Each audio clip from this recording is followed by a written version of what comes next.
Morning Press, a brainiron.com production.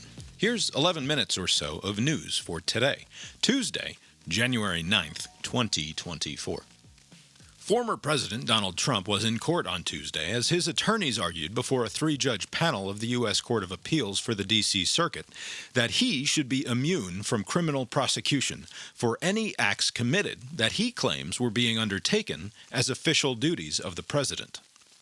Prosecutors argued that presidents do not enjoy absolute immunity if they commit crimes while in office, even if they do so in what they believe is their official capacity as president, as no one, including the president, is supposed to be above the law in the United States. Further, they say that attempting to overturn the outcome of an election is not within the president's official duties, regardless of the immunity claim. The three judges all expressed a great deal of skepticism towards the former president's arguments, including George H.W. Bush appointee Judge Karen Henderson, who said, quote, "I think it's paradoxical to say that Trump's constitutional duty to take care that the laws be faithfully executed allows him to violate criminal law," end quote. Trump's lawyer insisted that allowing the prosecution to move forward would, quote, "open a Pandora's box from which this nation may never recover," end quote, seeming to neglect or ignore the decidedly unique series of actions and behaviors that landed his client in this courtroom in the first place. To say nothing of the Pandora's box that might be opened if the courts rule that presidents are always above the law, so long as they insist that they are officially presidenting as they commit their crimes. It's unclear how quickly the court will issue its decision, but it's safe to say that the prosecution is hoping for sooner, while Trump's lawyers hope to draw out this process as long as possible in the lead-up to the election in November. Secretary of Defense Lloyd Austin will not be fired, and President Joe Biden says he will not accept his resignation if offered, following a strange incident last week in which Austin failed to communicate to the White House, or to much of anyone else in the Pentagon, that he would be out of touch and in the hospital. Secretary Austin underwent an elective medical procedure while on leave on December 22nd, a surgery from which he began experiencing severe complications on January 1st, when he was admitted to the intensive care unit at Walter Reed Military Medical Center. The White House was not informed of Austin's situation until January 4th, which was also the day that Deputy Secretary of Defense Kathleen Hicks became aware of Austin's hospitalization. 2 days after Hicks, who was vacationing in Puerto Rico, had been transferred Austin's responsibilities. The Senate Armed Services Committee was made aware on January 5th, and Austin finally resumed his duties that evening, while still in Walter Reed. Politicians and observers from everywhere on the political spectrum are mystified by the situation, wondering how it can possibly be that top leaders in the White House and the Pentagon were unaware of Austin's absence, and that President Biden could go 4 days without talking to his defense secretary, especially at a time of ongoing global crisis, with war in Ukraine and the Middle East. The Biden administration has experienced very little in the way of top-level cabinet turnover, and Biden is known to be loyal to those in his immediate orbit, especially Austin, who used to attend Catholic Mass with Biden's deceased son, Beau, when they served together in Iraq. But this was a truly strange lapse in communication between the Pentagon and the White House, and it's not just the usual partisan suspects calling for more answers. A brief editorial aside, this incident suggests that either Lloyd Austin or Joe Biden, or both, are not meaningfully involved in the important day-to-day conversations around national security and the currently quite globally active United States military. The Biden administration, and perhaps even more so the Biden campaign, cannot abide the perception that it is Biden who is out of the loop at such a fraught time in international affairs. Austin, therefore, will be gone, one way or another, by the end of the week. United Airlines announced that inspections have revealed loose bolts in need of tightening in some of the grounded Boeing 737 MAX 9 airplanes that it is inspecting after the door plug of an Alaska Airlines plane blew out shortly after takeoff on Friday. United said that the issue appears to stem from an installation issue with the door plug and has been found in several planes of differing ages, meaning that the problem does not appear specific to a group of planes that rolled off the assembly line at the same time. The FAA and Boeing only finalized an inspection procedure on Monday, so official inspections begin in earnest on Tuesday. In an interesting, though not necessarily causally related revelation, the specific plane that experienced the blowout last Friday had recently been restricted from its regular route to and from Hawaii and limited to overland flights only, following 3 incidents in which cabin pressurization alert lights were found to be malfunctioning. Boeing stock remains down on Tuesday. At the Consumer Electronics Show in Las Vegas on Monday, Volkswagen unveiled a voice assistant that they say will allow drivers to have a back-and-forth dialogue with their car so that a person can adjust everything from the air conditioning to the seat positioning with their voices. Rather than interacting with the various functions by pressing a button, Volkswagen insists that, quote, our customers don't want to manually adjust their seats. They want to use speech dialogue systems, end quote. Volkswagen sees this as the next step for consumers accustomed to interacting with the infotainment systems of their cars by using Google or Apple-powered assistants, and expects to have the ChatGPT-powered voice assistant live in vehicles by the middle of the year. A brief editorial aside. Buttons in cars are good, and having to talk out loud to adjust the mirrors or defrost the rear windshield or turn the volume up during All Things Considered so you can hear the newscaster over the sound of your own incessant yammering back and forth with the car is bad. The final game of the college football season took place last night, with the Michigan Wolverines defeating the Washington Huskies 34-13, securing their first national title since they earned a split championship with Nebraska in 1997, and the first time the storied program has won an undisputed and outright national title since 1948.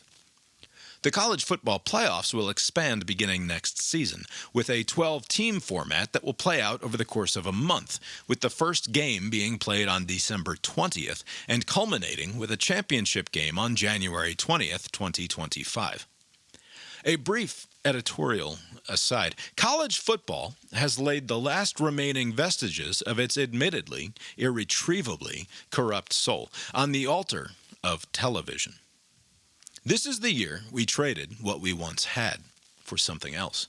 The moment the college football ship of Theseus, which has more or less endured recognizably through the BCS and the 4-team playoff era and the beginnings of the outright professionalization of the sport, became identifiably something new entirely.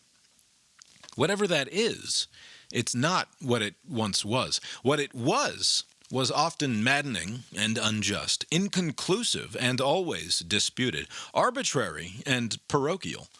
All of those things, and great. Television ruins everything. Podcasts, on the other hand. In even briefer news today, a driver was arrested shortly before 6 p.m. after he crashed his Cadillac Escalade into an external gate at the White House on Monday evening. An explosion at a hotel in downtown Fort Worth, Texas on Monday afternoon that left 21 people injured, 1 critically, was caused by a gas leak, authorities said. And 3 people in Taiwan were hospitalized after ingesting brightly colored laundry detergent capsules that they received in a political campaign mailer and mistook as candy.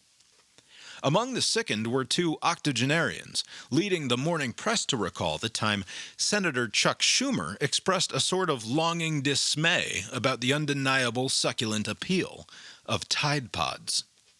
Way back in 2012, years before the Tide Pod Challenge captivated teens in early 2018, Schumer raised the alarm in a press conference. Quote, "I saw one on my staffer's desk, and I wanted to eat it. I don't know why they make them look so delicious," he said. Back in Taiwan, the laundry pods were part of a campaign push by the opposition Kuomintang Party, which seeks to unseat the incumbent Democratic Progressive Party, which has held the presidency in the form of President Tsai Ing-wen since 2016. The closely contested three-way race for Taiwan's presidency will culminate with elections on January 13th.